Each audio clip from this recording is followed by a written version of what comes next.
Now it is time to discuss on Dhamma. So before I start Dhamma talk, let me pay my salutation to the Buddha Dhamma Sangha. Namo tassa bhagavato arahato samma sambuddhassa buddhang dhammang sanghang namasami.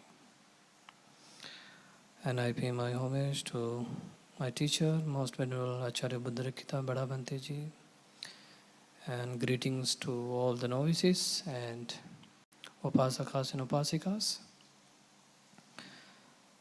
Today we will discuss on one of the sutta taught by the Buddha.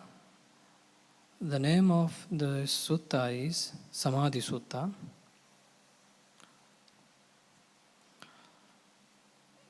So it is a very interesting sutta. It is very small sutta. In this sutta, Lord Buddha teaches about Four Noble Truths. And in order to penetrate these Four Noble Truths, one has to one need to have samadhi. So in this case, Lord Buddha teaches the Four Noble Truths. Without samadhi, without having samadhi, meditation or singleness of the mind, one cannot penetrate into the Four Noble Truths. So this sutta starts like this. I will read it out in Pali first, then I will read the translation of this sutta. Samadhing bhikkhave bhavete samahito bhikkhave bhikkhu yatha bhutang pajanati. The translation: monks develop concentration, samadhi. A concentrated monks understands things as they really are. So here Lord Buddha said that, O monks, develop one-pointedness of the mind, and those monks who have this one-pointedness of the mind, even monk who have this one-pointedness of the mind can see things as they are. So then the question raised in Pali, it is like this: Kincha yatha bhutang pajanati, which means, and what does he understand as it really is?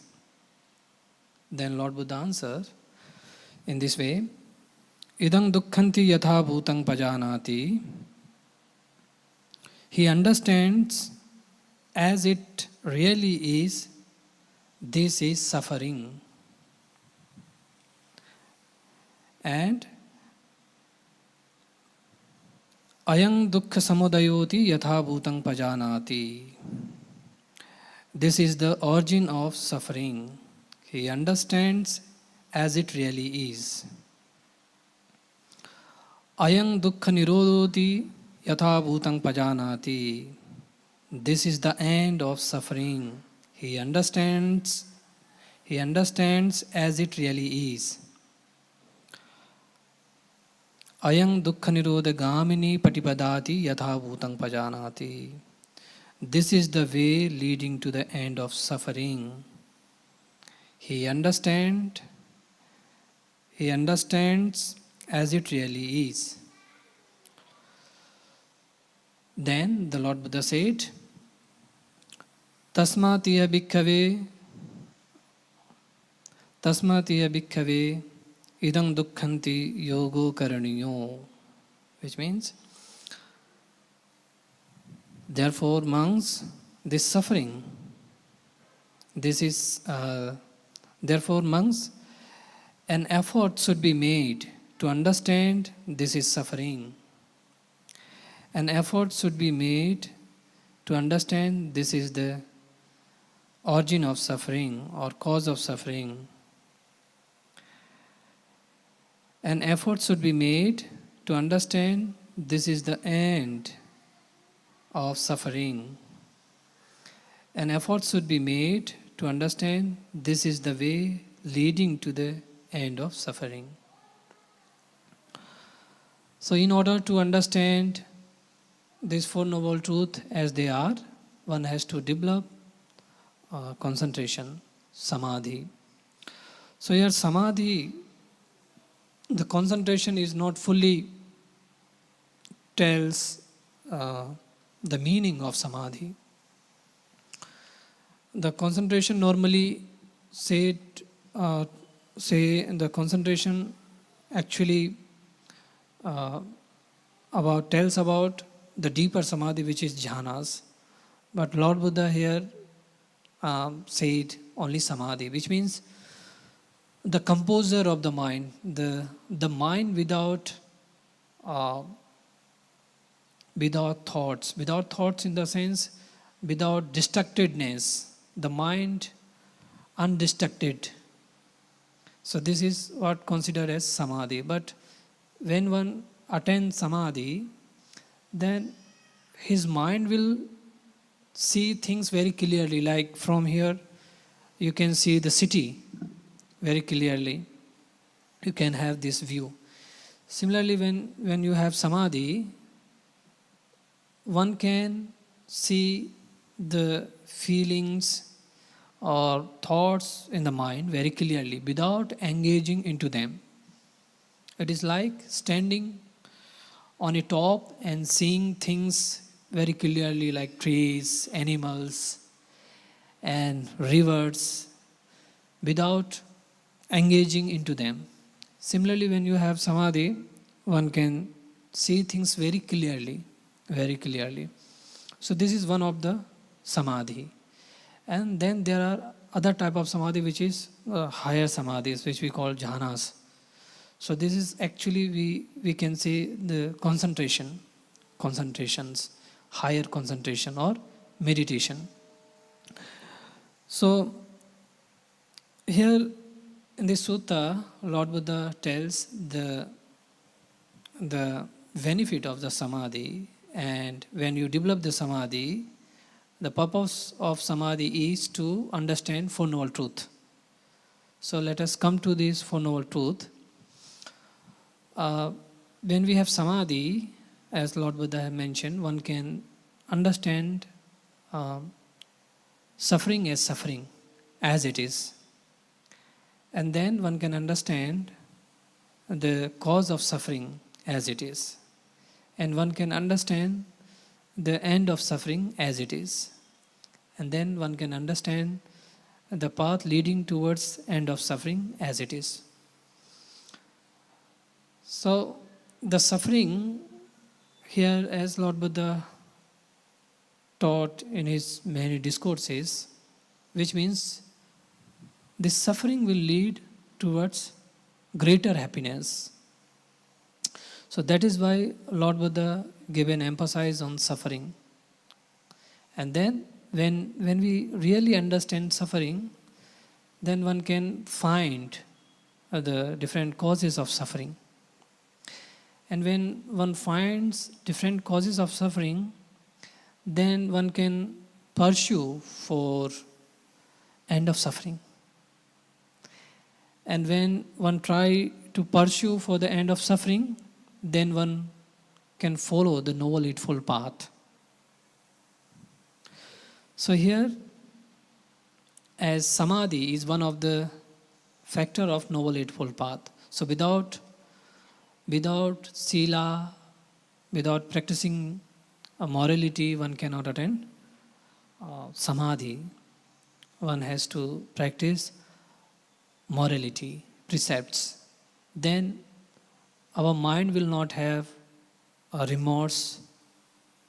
So that is why Lord Buddha said to have a sila first, and then the samadhi can be gained through many meditation techniques.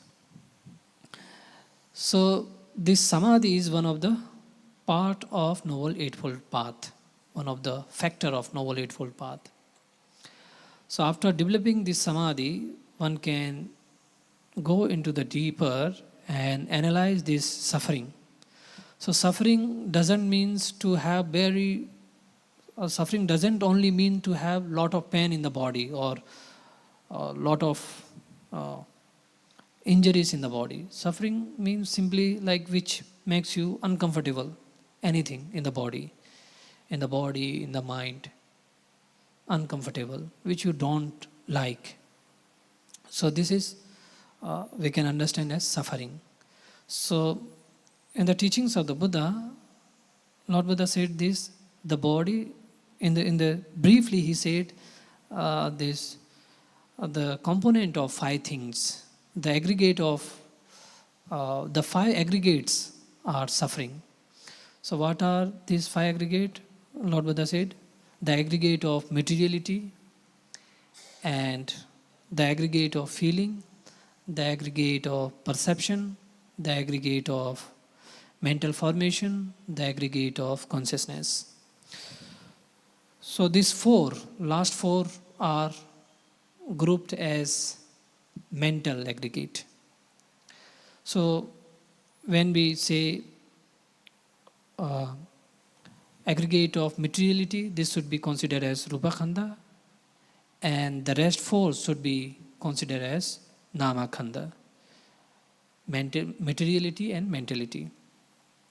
So this materiality, when they are subject of clinging, this is the suffering said by the Buddha. So here, when you see these five aggregates which are subject of clinging, when you see this after attaining samadhi, you will not engage into them. You will not engage into them. It is like standing on top of the mountain and seeing the view of surrounding. So whatever emotions which are connected, whatever feelings which are connected to the clinging, or whatever object, visible object or sound or smell, whatever external object which are subject to cling,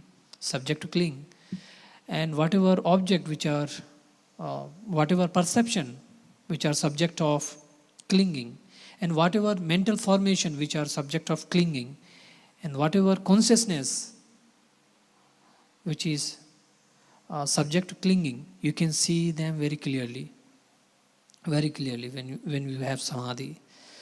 So any of rupa, any of materiality, when it arises, you will understand it very clearly. And any of the mentality arises, like feelings, there are many feelings taught by the Buddha. Feeling of suffering, the feeling of suffering, feeling of happiness, or pleasant feeling, unpleasant feeling, or neutral feeling. These are the three feelings. And there is one more feeling, two more feelings comes under the mental feeling, which is so manasa and do manasa, sadness and happiness. So these are the five feelings. Whenever the feelings arises, you will know them very clearly. Similarly, like perception, we have perception regarding things.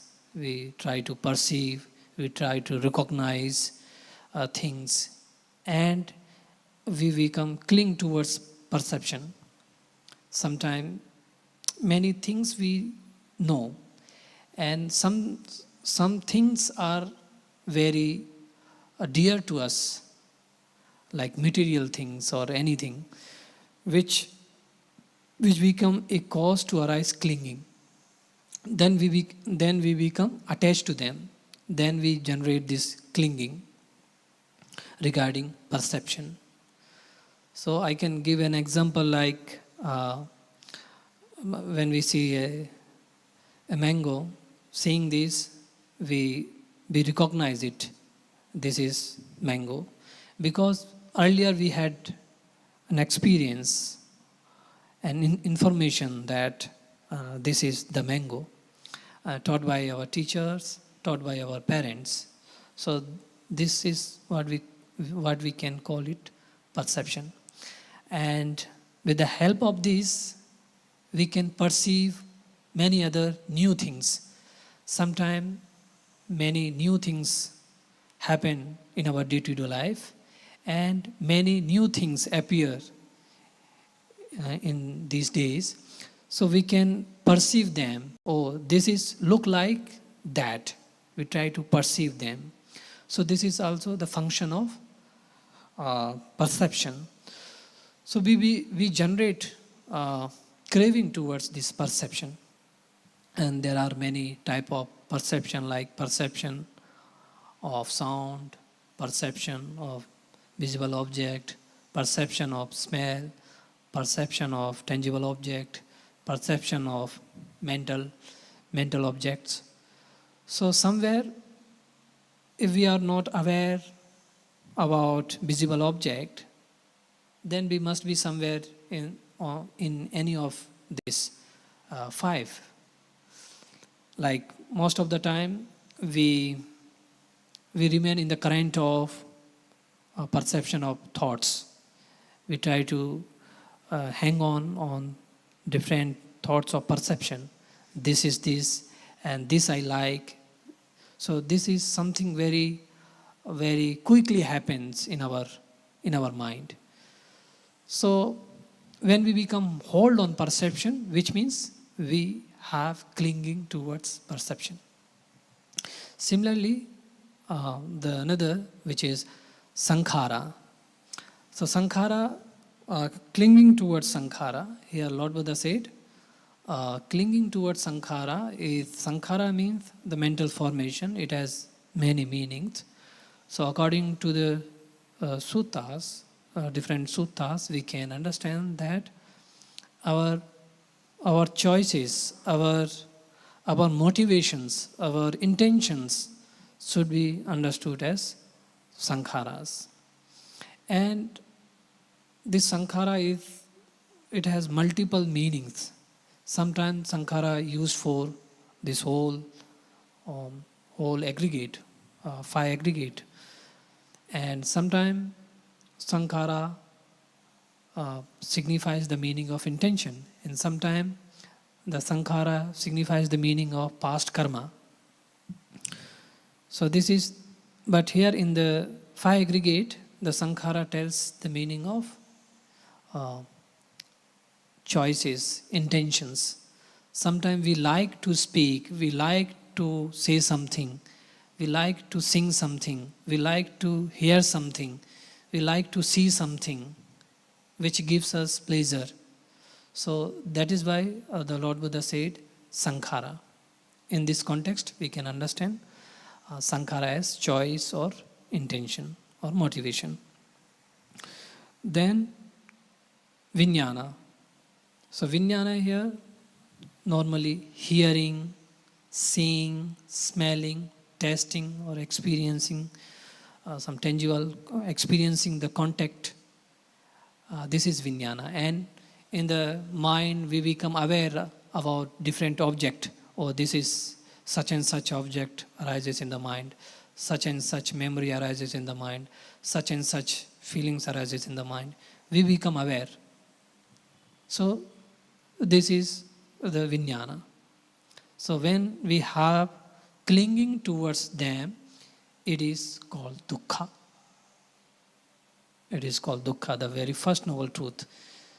And then, what is the cause of dukkha? Lord Buddha said, the three types of cravings are the cause of dukkha. What are these three types of cravings? The first craving is kama tanha, craving for sensual pleasures. Then bhava tanha, craving for becoming. Then craving for,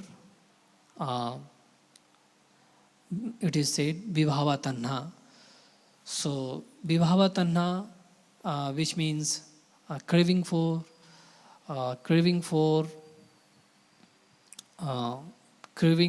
disliking. And so let me explain these three. So you understand the sensual pleasure, which is very easy. And then bhavatanha, which is craving for things to come into existence. So you can enjoy. So literally, the Lord Buddha said, craving for continuing this life, this body and mind. Like whatever comes into existence, whatever comes into being, you enjoy that. You enjoy that. And this is considered as bhavatanha, craving for becoming. And what is craving for disliking? Lord Buddha explains in this way that the one person who feel exhausted, who feel tired with the life, and delighting into the breaking of this body, delighting into the end of this life, and delighting into the cessation, and thinking that after breaking up this body, there is no birth, there is no rebirth. This is peaceful state. This is supreme. So this is considered as vibhava tanha.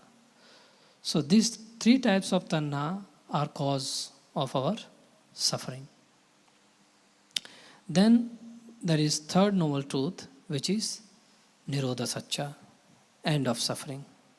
So here, end of suffering, Lord Buddha said, the end of suffering is to not to delight here and there. Not to delight here and there. Which means you should not be, if we strictly focus on this nirodha satcha, which tells about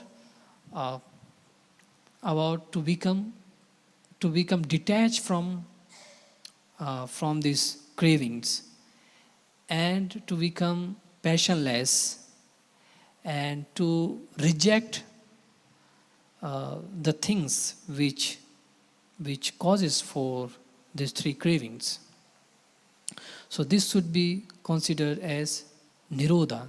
This should be considered as end of suffering. Then there is the Four Noble Truth, which is Noble Eightfold Path, which contains 8 factors. On the very first, right understanding, sammaditthi. Then samma sankappa, right thought, or you can say right intentions. Samma vacha, the third, samma vacha, which is right speech. Samma kammanta, which is right action. Samma vayama, which is right effort. Samma sati, I forgot one more. Samma ajiva, which is right livelihood. Then right concentration, right meditation. Samma samadhi, right meditation. So this is the Noble Eightfold Path. This is the path. And after developing this, one can see the first noble truth very clearly, the second noble truth very clearly, and then the third noble truth very clearly, and the fourth noble truth as well, which is basically if you are not attend any stages of enlightenment, you have understood the first noble truth, second noble truth, and third noble truth, then we have to strengthen our right view, which is faculty of wisdom. Without developing, without cultivating the faculty of wisdom, it is impossible to attain Nibbana. So that is why when you have samadhi, then you understand dukkha first, the cause of dukkha, and you become, when you see the cause of dukkha, then you become detached from cravings, and then you cultivate more wisdom. more wisdom by cultivating the Nibbedika Panya, the, or you can say the Sammaditthi, the right view of arising and passing away, the right view regarding cause and effect. When you develop this, then our wisdom will strengthen. It will be strengthened and it will be cultivated. When this wisdom is fully matured and fully ripened, then it can give the fruit of enlightenment according to our cultivation of wisdom. Because you have already cultivated sati, mindfulness, noble eightfold path, you have already cultivated.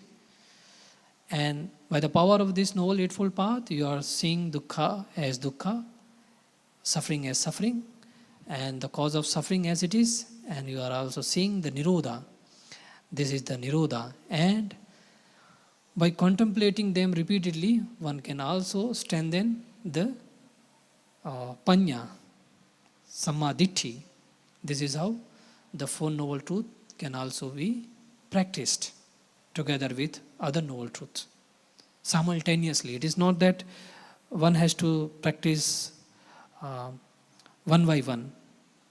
It can be practiced simultaneously.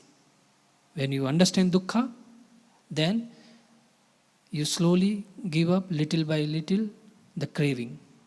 And when you giving up craving little by little, then you becoming detached from craving little by little. When you becoming detached from craving, then you are experiencing end of suffering little by little. So when you experiencing end of suffering little by little, you are cultivating wisdom little by little. When this fully ripened, when it is fully matured, the faculty of wisdom, then one can attain any stage of enlightenment starting from Sodapanna. So that is why Lord Buddha given this Noble Eightfold Path, or you can say the Noble Eightfold Path comes under Four Noble Truths. That is why Lord Buddha preached us this Four Noble Truths to find true happiness from conventional, from condition to unconditioned. As Lord Buddha said, that among all the path, only Noble Eightfold Path, which is condition, it is the supreme among all the conditional path. It is the foremost, it is the noble among all the path. So it is the only path which leads towards unconditional state of Nibbana. So in this context, I like to share one simile of the Lord Buddha, as Lord Buddha given in one of the sutta. He said that the Four Noble Truths are like footprint of an elephant, footprint in the jungle, in the forest. In his footprint, all others' footprint will be assembled. So, whatever the footprints of the different beings having in the forest, those footprint can be assembled in the footprint of an elephant. Similarly, the Four Noble Truths, in this Four Noble Truths, whatever punya, whatever kusala, whatever paramis are there, whatever you concern them as good karma, they all assemble into a Four Noble Truths. So this is the heart of Buddha's teaching.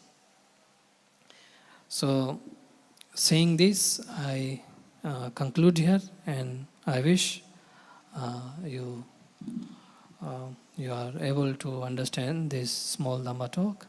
With this, I conclude here and share this merit with our teacher, with all the Bhanteji here present, Bhanteji, and all other novices, and with all our parents, with all of you, with all the divine beings. With this, I conclude here. Sadhu, sadhu, sadhu. So, thank you, Venerable, for the talk on 4 Noble Truths. So, as Buddha said, I teach only 2 things, what is suffering and what is the end of suffering.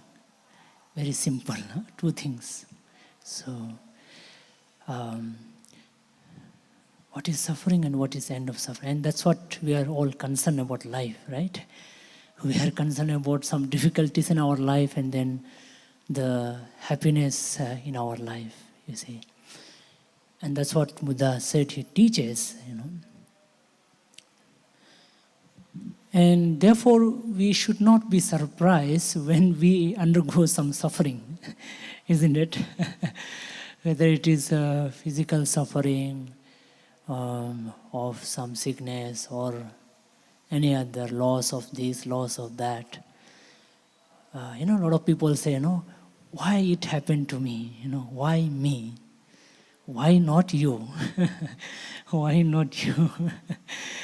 So, why it's everybody, you see? And therefore, that's the reason Buddha speaks a lot about suffering. It's not like he's trying to make you sad, oh, poor fellows, you're all sufferers. He's not trying to tell that, but he's just telling that it's universal. Suffering is universal. It is something there for every single being, you see. Every single 7 billion people. So sometimes we think, oh, that person must be happy, but not me.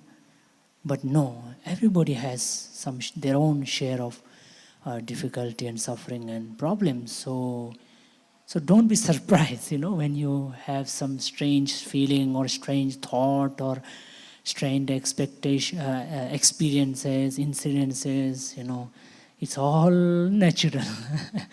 So therefore, we have to accept that. That's very important for us to understand.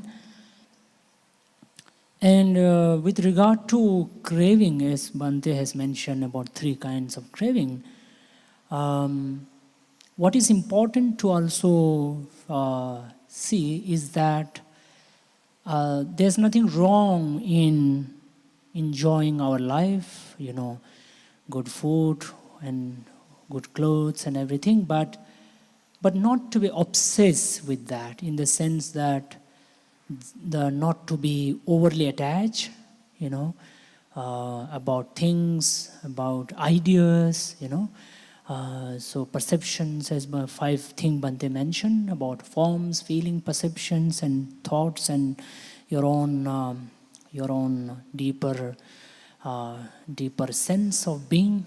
Sometimes we say, oh, I'm like this, so that is your sankhara.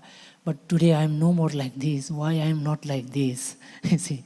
So that is our sankhara. So it's okay. Today you have this kind of feeling. Tomorrow you have that kind of feeling.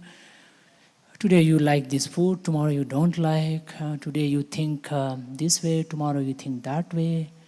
So these are all natural, you see. So it's Buddha is not saying bad, like he's not saying to have a life of human being, He also spoke about a lot of happiness also about life, so whatever we have, but not to be obsessed. When we talk about craving, it's about not to be obsessed when things are not around, when people are not around, when ideas are not inside you anymore, when certain feelings are not inside you anymore. Fine, just fine. It's there, it's no more here.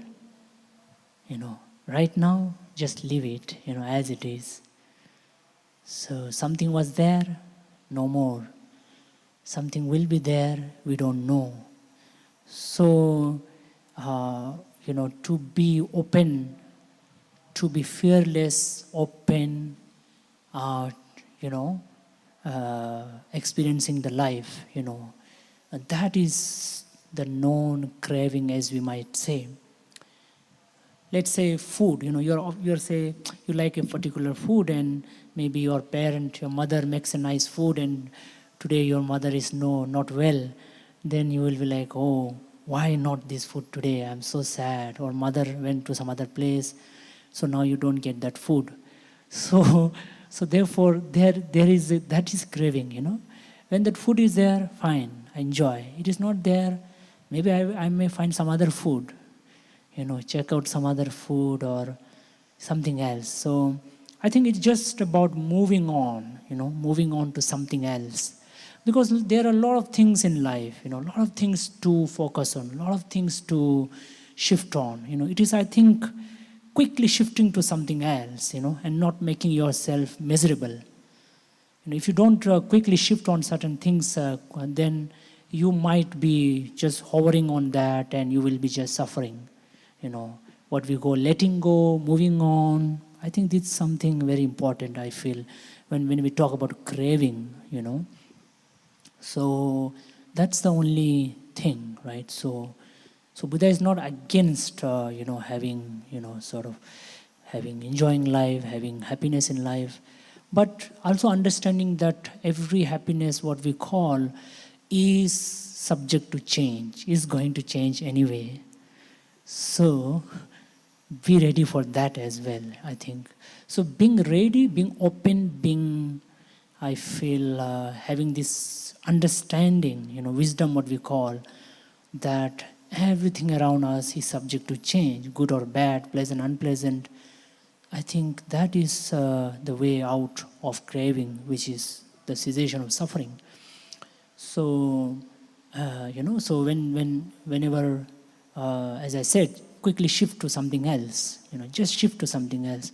Because when you're shifting, then, you are no more, you're breaking the craving, you see, you're breaking the craving and you're freeing yourself. But it doesn't mean you're not involving, right? You are involving in something else. As I mentioned about food, let's say friend, you have no more one friend. Okay, so shift to some other friend. Okay, so you're happy, or make some new friend, something like that. So knowing that, okay, this has happened, so maybe you lost one job, quickly find another job quickly, or maybe any other thing you can do meanwhile. So I think it is this resilient, or it is this ability of quickly shifting to something else is a way where you are no more obsessed with your past or your entire being of inside of you, outside of you. So then I think in that way you will actually be able to live a happy and more enjoyable life, and yes, so just enjoy and be happy and not to be obsessed with things, that's the way out. And I think Noble Eightfold Path is exactly that, it talks about right view, which means to have this kind of view, that everything keeps changing, and not we have to shift to something else quickly, and then accordingly,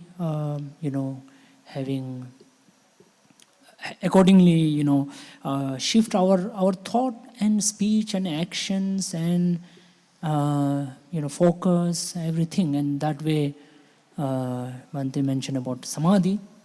Samadhi is, as mentioned, Bhante, is this ability to just be at ease, just to be at ease, because our mind is many times become restless and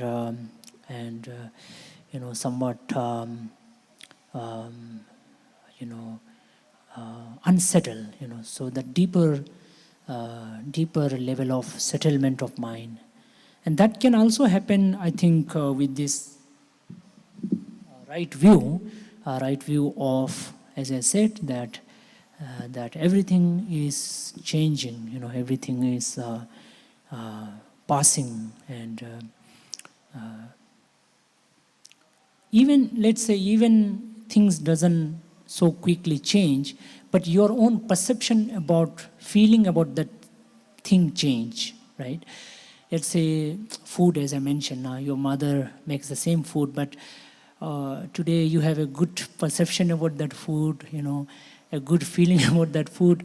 Tomorrow you don't have, even though it is the same food, same mother, but you don't have the same experience, So that's what happens with our every experience of life, So that is about craving, how quickly we can just move by,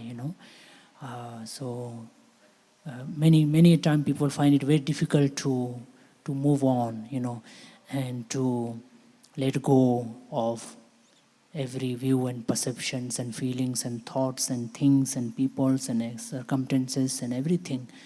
So that is the understanding, and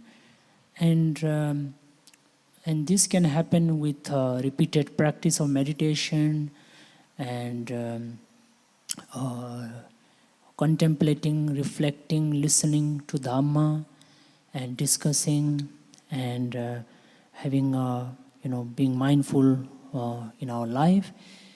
So that way it can happen, it can clearly happen, and that way we'll be really be able to overcome all the sufferings, and that's the purpose of our human life. If you ask, a lot of time people ask what is the purpose of life, is to be totally grow in happiness, you can say it, grow in happiness. And happiness cannot just grow by growing things, or but it is about it can happen when we grow in understanding and Dhamma. Our happiness can grow, and that's the purpose of life, and that's the purpose of what Buddha's teaching as well. So may you all grow in Dhamma, may you all be happy, healthy, peaceful, joyful. May you all be free from harm, danger, sickness and worries.